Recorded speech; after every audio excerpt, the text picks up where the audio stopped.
Hai semua, Assalamualaikum. Hari ni Cik Nom nak share resepi kerabu kerang pucuk paku. Lauk kampung. Kalau kat kenduri pun selalu ada menu ni. Kira belah utara lah kan. Bagi Cik Nom, ni antara menu yang susah betul nak tolak. Nampak simple aja, tapi bila rasa sikit, memang tak cukup. Percayalah, bertambah-tambah nasi dibuatnya. Bayangkan pucuk paku yang rangup, taugeh yang masih rasa kerup-kerap, dengan isi kerang fresh yang manis dan juga dengan pedas-pedas lemak kuah tu, padanan yang tak pernah mengecewakan lah. Yang naikkan lagi aroma kuah tu, wangi daripada belacan bakar, serai, lengkuas dan juga kerisik bercampur jadi satu. Rahsia dia sebenarnya pada bahan fresh yang kita guna dan juga cara kita celur sayur tu supaya kekal rangup. Okey, jom kita mula. Cik Nom nak mula dengan prep pucuk paku. Yang ni semuanya 2 ikat. Dah basuh bersih dah. Cik Nom potong ataupun getu, orang utara kata. Dia macam kita patahkan ataupun cubit dan tarik gitu. Kita kena buang bahagian batang yang dah tua sebab keras kan, dan juga berserabut. Bila kita snap tu dia rapuh. Kalau lihat tu maknanya dah keras, jangan ambil lah. Bahan-bahan lain untuk ramuan nak gaul nanti, ambil setengah biji bawang merah besar, hiris nipis. Cili merah besar, Cik Nom hiris halus juga. Kalau letak cili merah besar ni taklah pedas sangat. Campur sikit cili padi, 2 ke 3 tangkai. Dan juga ni limau nipis, belah 2 ke 3 dulu. Kita simpan untuk perah hujung-hujung nanti. Sekarang untuk buat paste kerabu, hiris nipis 2 batang serai. Kulit yang keras tu buang, ambil yang putih aja. Ni setengah inci lengkuas. 1 ke 2 biji bawang merah kecil dan juga 4 tangkai cili padi. Tambah juga 1 sudu kecil lada hitam dan juga 1 inci belacan bakar. Kemudian kisar sampai halus. Okey, ni dah halus. Cik Nom tuang masuk dalam mangkuk. Masukkan pula 1 sudu besar kerisik. Lepas tu ni asam jawa, gaul sikit dengan air sampai dapat paste yang pekat. Sudukan masuk dalam bahan paste tadi. Untuk balancekan rasa, tambah 1 sudu kecil gula perang, garam secukup rasa dan juga setengah sudu kecil serbuk perasa. Gaul sampai sebati. Korang boleh rasa dulu, dia kena ada masam, manis dan juga masin yang seimbang. Ada juga orang kisar sekali dengan kelapa parut yang fresh, tapi Cik Nom tak letak kali ni. Okey, sekarang bahagian celur-mencelur.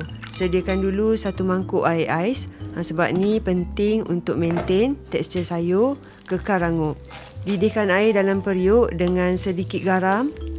Bila dah menggelegak, celur taugeh sekejap je, 10 ke 12 saat, supaya taugeh tu kekal rangup al dente gitu. Angkat dan toskan biar sejuk, boleh bilas-bilas sikit air.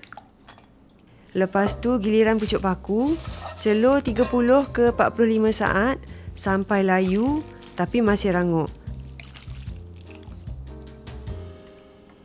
Terus angkat dan rendam dalam air ais tadi. Ni yang stop proses memasak dan kekalkan warna hijau yang cantik. Lepas tu toskan betul-betul sampai kering. Ni kerang fresh. Cik Nom dah rebus. Caranya, kerang fresh tu kita rebus dalam 3 ke 5 minit saja.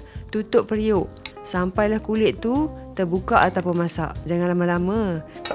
Satu perkara Cik Nom nak tekankan, pucuk paku, taugeh, kita toskan sampai betul-betul kering. Kalau berair, nanti air tu akan buatkan kuah kerabu kita jadi cair. Tak melekat gitu. Okey, dalam mangkuk tadi yang ada paste kan, masukkan pucuk paku, taugeh, hirisan bawang merah, isi kerang.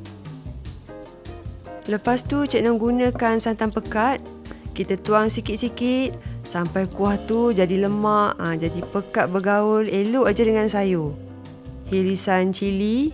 Lepas tu gaul perlahan-lahan sampai semuanya bersalut rata. Boleh rasa kalau tawar, tambahlah garam sikit. Kuah santan ni kita tak perlu macam banyak sangat. Dia agak-agak bergaul basah, tu dah okey. Tapi kalau nak buat style yang berkuah pun boleh juga. Kalau guna santan kotak pun boleh ya. Kita kena balance dengan paste yang kisar tadi. Sekarang barulah kita perah jus limau nipis. Dan gaullah sekali lagi. Sengaja Cik Noh letak limau nipis ni dekat akhir. Sebab rasa dia tu masamnya lebih fresh dan aroma tu naik harum. Dah siap. Senang kan? Okey, macam biasa kita recap tips penting. Pertama, guna kerang yang segar. Rebus 3 ke 5 minit.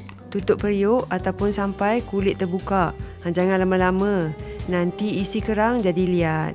Kedua, celur tauge dan pucuk paku sekejap aja. Kalau tauge tu 10-15 saat, pucuk paku 30 ke 45 saat. Ni untuk tekstur yang rangup. Ketiga, toskan pucuk paku, tauge sampai kering supaya kuah kerabu tu tak jadi cair berair. Keempat, perah jus limau nipis pada akhir sekali untuk rasa masam yang seimbang dan juga aroma yang harum. Kelima, kerabu ni paling sedap kalau kita hidangkan sejurus selepas gaul. Masa tu sayur masih rangup dan kuah tu belum lagi cair. Santan pun masih lagi fresh kan? Kalau lama-lama biar tu dia kurang sikit lah. Nak simpan lama boleh, tapi kena simpan dalam peti sejuk. Bolehlah padankan dengan nasi putih panas, dengan ikan keli goreng ke. Memang sedap.